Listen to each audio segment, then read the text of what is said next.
Welcome to OFW Runner, day 68.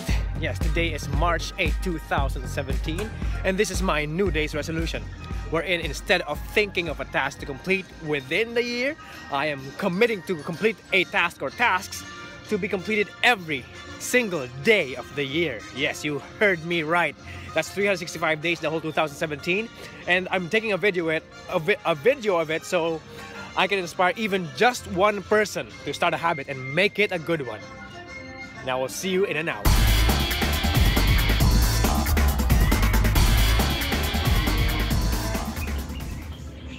Welcome back. Reintegration phase. Marami sa atin nagtatanong, so 6 phases of being an OFW. Ang alam ko 5 lang eh. Right? Diba? Number 1, dream phase. Nangarap ka. Number 2, preparation phase. Nag-prepare ka. Number 3, departure phase. Tumalon ka na sa iyong pangarap. Number 4, sacrifice. Right? Yung mga sakripisyo mo, dugot, pawis, hirap at paghihati na nararamdaman mo. Number 5, homecoming. O yun na yun. Tapos na. O ano pang isa pa? Bakit may pang isa pa? At yun ang reintegration phase. Marami sa atin hindi natin alam. Ako honestly, hindi ko alam yung word na reintegration phase. Ang alam ko, uuwi ako every 2 years, every year, every 6 months, after 5 years. Uuwi ako sa Pilipinas para mag-despedida, magkaroon ng reunion, ganyan. Uuwi, bibili ng bahay, titirahan, bibili ng kotse, sasakyan. Yun ang alam ko eh. Yung reintegration phase, walang-wala sa bokabularyo ko. At kung wala to sa vocabulary ninyo, o vocabulary ninyo, nagpapasalamat ako at nakikinig kayo dito sa video na to, sapagkat ngayon, alam nyo na meron pa pala isa pang phase, kundi ang tunay na pag-uwi mo. Reintegration, bakit? Reintegrate. Sapagkat babalik ka sa society. For example, kung ikaw ay barbero before, naging barbero ka sa ibang bansa, pagbalik mo, barbero ka ulit, pero ikaw na may-ari ng barbershop. Ikaw ay singer before, umakit ka sa, pumunta ka sa ibang bansa, kumanta ka, kumita ka malaking pera, bumalik ka sa Pilipinas, kumakanta ka pa rin. Pero, meron ka ng sariling recording studio. Meron ka ng album. Or, may album ka pero hindi ka connected sa studio ng ibang tao. Or pwede rin connected ka doon pero successful singer ka na at kung ano ginagawa mo before, ginawa mo siyang business. Sa totoo lang, bibihira lang wala akong kilala personally na umuwi ng OFW sa Pilipinas na hindi sila businessman o hindi related sa business or pagkakaroon ng business sa kanilang profession related ang kanilang ginagawa sa Pilipinas. Ibig sabihin, bumabalik sila sa society. Nagbabayad sila ng tax, araw-araw sila ng duron, meron silang business na pinagkakakitaan. Kaya, hindi na nila kailangan bumalik pa ulit sa ibang bansa. Yan ang tunay na reintegration. Yan ang tunay na pagbabalik. Hindi yung balikbayan. Ang balikbayan, sa totoo lang, maling pangalan eh. Balik-balik-bayan. Pabalik-balik-bayan ang tawag doon. Hindi balikbayan. Kasi ang tunay na balikbayan, yung nag-reintegrate ka sa Pilipinas. Yan ang last phase ng isang pagiging OFW na maaring hindi alam ng lahat ng tao. Ngayong alam mo na sa ipinagdadasal ko sa Diyos na gumawa ka ng paraan para mangyari yon. Ito nakakatawa.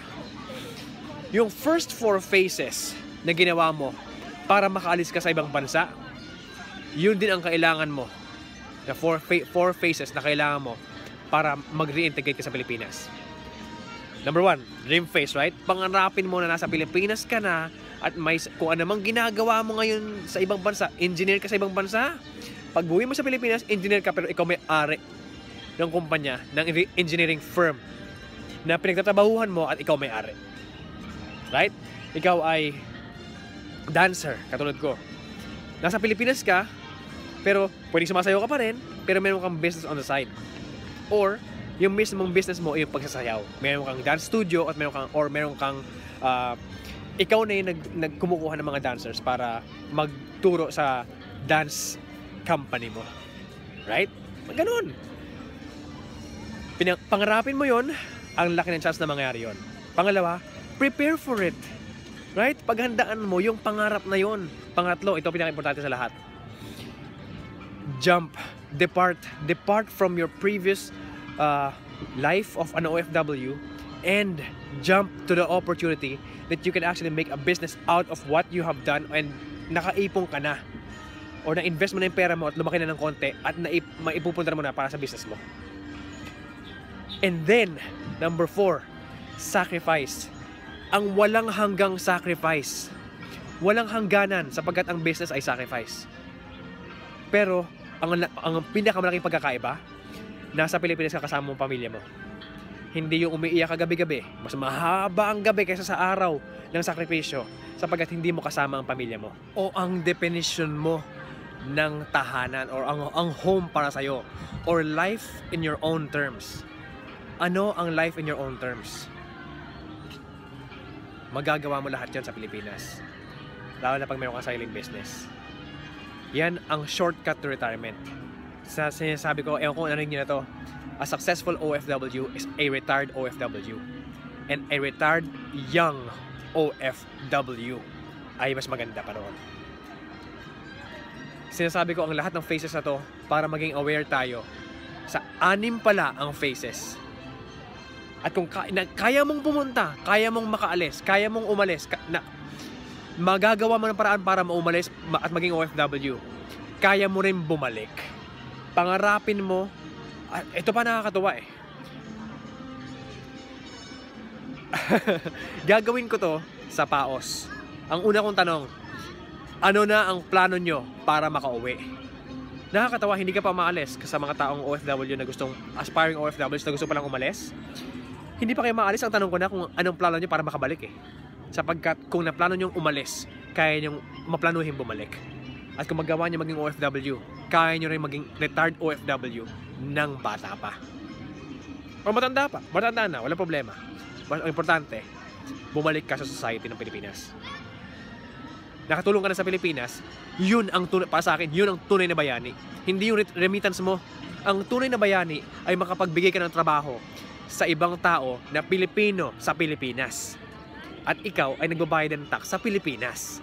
Right? Sino tunay na bayani? Nagre-remit?